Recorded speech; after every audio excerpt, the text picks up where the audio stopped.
Bismillahirrahmanirrahim. Assalamualaikum warahmatullahi wabarakatuh. Salam sejahtera untuk kita semua. Perkenalkan, nama saya Marisa Pertiwi selaku dosen pembimbing kelompok C6 pada mata kuliah Masyarakat Cerdas. Saya ingin memberikan sedikit pandangan terhadap mata kuliah Masyarakat Cerdas ini yang merupakan wadah yang sangat esensial bagi mahasiswa.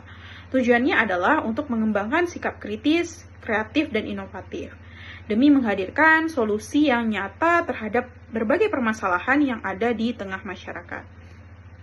Selain belajar teori di lingkungan kampus, mahasiswa kami diharapkan dapat mengaplikasikan dan mengembangkan ilmu serta teknologi yang telah dipelajari dan diterapkan langsung di lingkungan sosial. Nah, pada kesempatan kali ini secara khusus saya membimbing kelompok mahasiswa yang melakukan proyek di Madong, Tanjung Pinang Kota. Nah, adapun mahasiswa ini terdiri dari Baharudin, kemudian Hafiz Ramdana Putra, Bimo Samudro, Ahmad Bahrun Naim, dan Wesolihin. Saya sangat mengapresiasi kelompok ini karena telah menunjukkan komitmen tinggi, kekompakan, dan solidaritas dalam menyelesaikan tugas-tugas yang diberikan. Nah, saya harap apa yang telah mereka kerjakan dapat memberikan dampak yang positif, khususnya bagi masyarakat di Madong. Semoga proyek ini menjadi pengalaman yang sangat berharga dalam mengembangkan sikap kreatif, inovatif, dan menumbuhkan rasa kepedulian terhadap lingkungan sosial.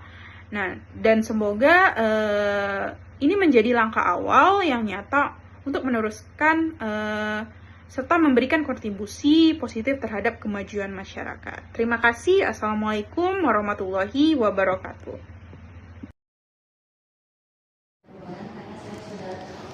Baik, Assalamualaikum warahmatullahi wabarakatuh. Di sini kami dari kelompok Masyarakat Cerdas C6 akan mempresentasikan hasil dari observasi yang kami lakukan di Kampung Madong. Kemudian pada kesempatan kali ini di sini saya mempresentasikan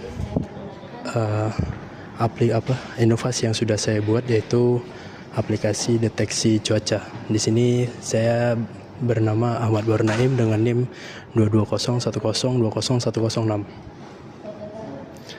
Di sini kita akan bahas beberapa konten. Yang pertama observasi, kemudian design thinking, sketsa, implementation, step of art, kemudian nanti ada final design juga.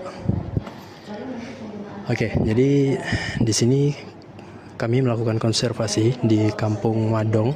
Di sini ada beberapa foto yang kami ambil saat kami melakukan konservasi di wilayah tersebut.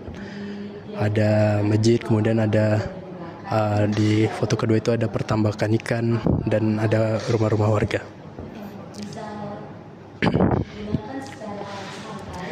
Selanjutnya di sini setelah kami melakukan observasi yang pertama tadi, kami melakukan design thinking, yaitu kami membuat seperti kategori apa saja yang atau temuan-temuan apa saja yang kami temukan di desa tersebut. Misal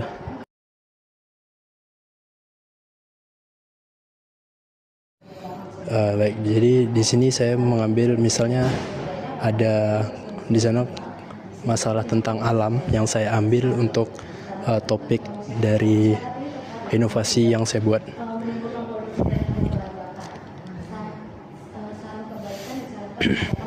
Selanjutnya di sini ada sketsa yang mana dikumpulkan dari anggota kelompok yang lain ya, untuk kategori alam yang saya buat.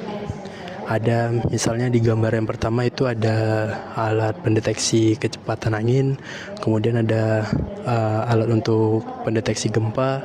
Selanjutnya di sini yang terakhir ini ada dia memberikan solusi untuk edukasi dan peringatan dini.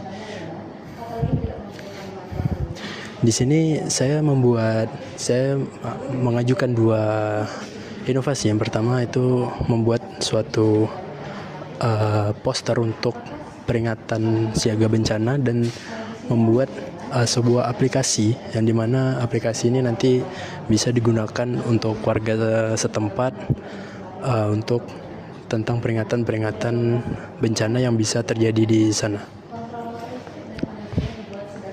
Nah, ini adalah prototype website yang sudah saya buat. Jadi kalau di sini tuh saya membuatnya memang khusus untuk warga di sana. Jadi ada misalnya seperti status cuaca, kemudian ada peringatan aktif yang nanti bisa muncul jika ada bencana yang mungkin bisa terjadi, kemudian ada perkiraan per berapa harinya, kemudian ada keselamatan, ada tips keselamatan, dan ada mungkin di sini bisa dilihat misalnya ada nomor-nomor penting yang bisa dihubungi saat terjadi bencana, kemudian ada jalur evakuasi juga yang nantinya bisa dilihat, dan kemudian ada tas darurat. Ini kira-kira apa saja yang bisa disiapkan saat terjadi bencana, dan ada edukasi tentang bencana juga di sini, misal banjir rob, angin kencang, tanah longsor, dan ada panduan evakuasi darurat.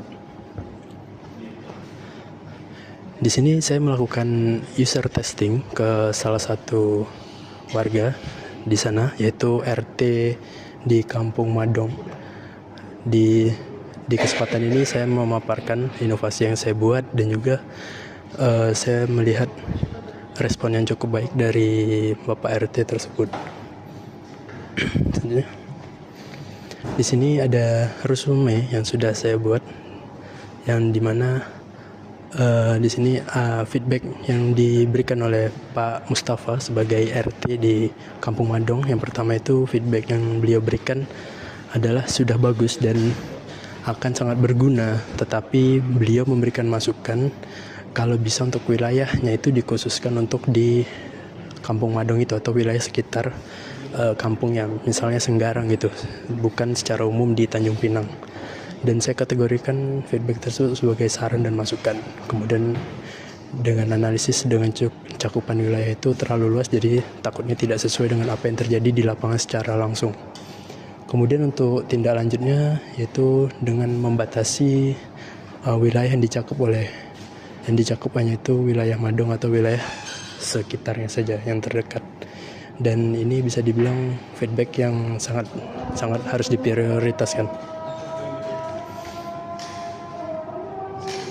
Nah, jadi final desainnya itu sebenarnya tidak begitu beda dari apa yang saya buat di prototype, tetapi yang membedakan ini adalah konten yang ada di dalam websitenya.